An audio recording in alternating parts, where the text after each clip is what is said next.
Welcome to the Neurology Now podcast. I'm Assistant Editor Rebecca Hiscott.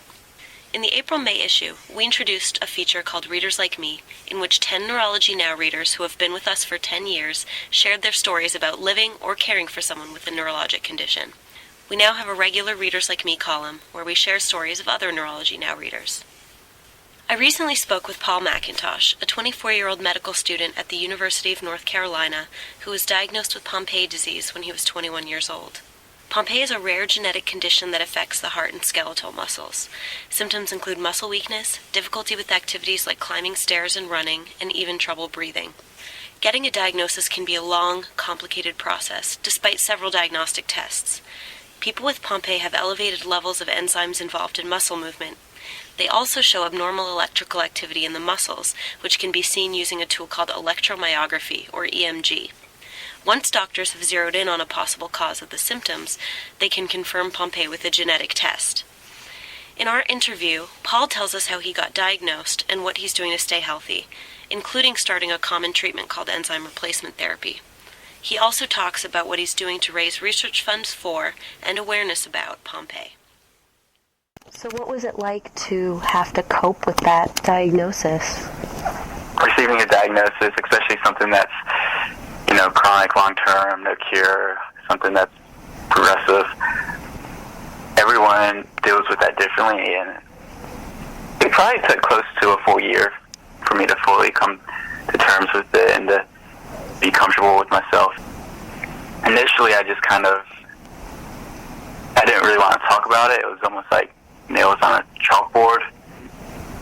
Being like a biology major in undergrad and being pre-med and going to enter the field of medicine, obviously I wanted to research the disease, but sometimes when you do that, you go online and a lot of times you see people who are severely affected. And initially, whenever I saw or read about people on the disease or with the disease on the computer, I just projected that right back to myself, and it was more like a fear of the future, just the uncertainty of everything.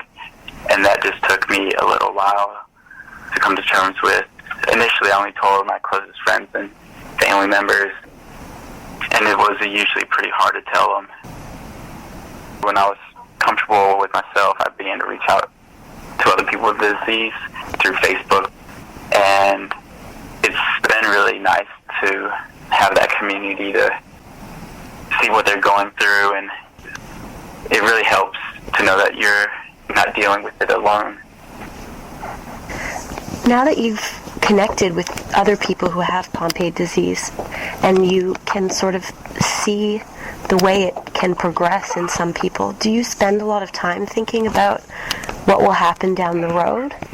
Is that something you talk about with the people you meet in these communities? It's something that I've brought up, and I'm sure other people with Pompe have been diagnosed early have brought up, because that definitely is the biggest fear, the fear of the future, the fear of what might happen, and no one can tell you what will happen to you or how fast, because there's so much variability in the severity of the disease and the progression of the disease. Just everyone I've talked to with Pompe, everyone has said that they wish they had been diagnosed earlier, especially if they had a very long diagnostic journey. The good thing is being able to go on enzyme replacement therapy early. The hope is that it will slow, if not halt, the progression of the disease. So I'm optimistic in my outlook. I am feeling better now than I did 2 years ago. So now, whenever I think about Pompe disease or talk about Pompe, it's because I'm trying to inform other people of the disease or talking to people in the Pompe community, whereas before, when I was having more symptoms and not quite comfortable with the disease, I thought about it daily. Does the reduction in pain and symptoms have something to do with the enzyme replacement therapy? I can't say for sure, but I didn't initially go on enzyme replacement therapy. I waited about 6 months because coming from an athletic background, I had in my mind that I could strengthen up the areas that I was weak in. by myself. But after those 6 months, I wasn't any stronger. My shoulders or my neck or my hip flexors or any other muscle group, and my back pain might have even been worse. So that's when we decided to start treatment. So I'm on enzyme replacement therapy. I also follow higher protein, higher fat, and lower carb diet. And then also exercise. I still exercise. I just have to monitor how much strain I put on my lower back. I would have to say that I'm doing well physically because I just ran a marathon, and I don't think too many people can say that. So was that the marathon you ran for the Pompe Foundation? Yeah, I know the founder of the United Pompe Foundation. I have met him in the past at late onset Pompe disease meeting. I just sent him an email about this idea, telling him that I wanted to raise money for Pompe disease, and that I specifically wanted to raise money for a patient-specific fund.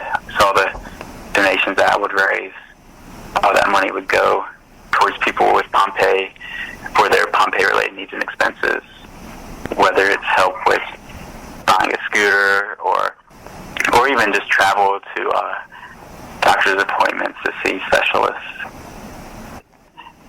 I not only wanted it to be a fundraiser, but I wanted it to be an awareness raiser, because a lot of physicians, even a lot of neurologists, sometimes maybe they haven't even really heard of it. That is one of the reasons why many people get misdiagnosed. The average time to diagnosis for Pompe disease is typically like 8 to 10 years.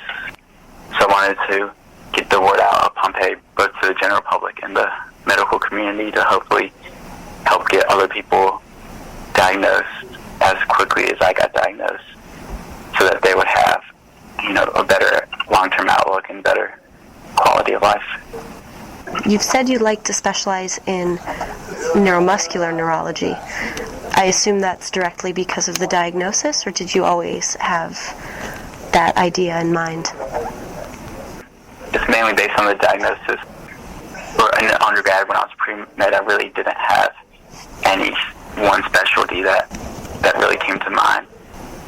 But I was diagnosed by a neuromuscular neurologist, and he's just such a great guy, a really, really smart physician, really caring physician. And just interacting him as a patient, and then also interacting with him as a student. I shadowed him a good amount during my first year of medical school and into my second year, and just seeing how he interacted with his patients and how all of his patients admired him and loved him so much. That just really inspired me to want to pursue that career, and then also my experiences with other people with Pompe disease. I really want to be there for them, to help them as a physician. Well, thank you so much for speaking with me and sharing your experience. Yeah, you're welcome. Thanks for contacting me. Look for more highlights from our interview with Paul McIntosh in the print edition of Neurology Now. To learn more about Pompe disease, search our website, neurologynow.com, or go to the United Pompe Disease Foundation's website at unitedpompe.com. Don't forget to follow Neurology Now on Facebook, Twitter, and Google+, and send your feedback to neurologynow@wolterskluwer.com.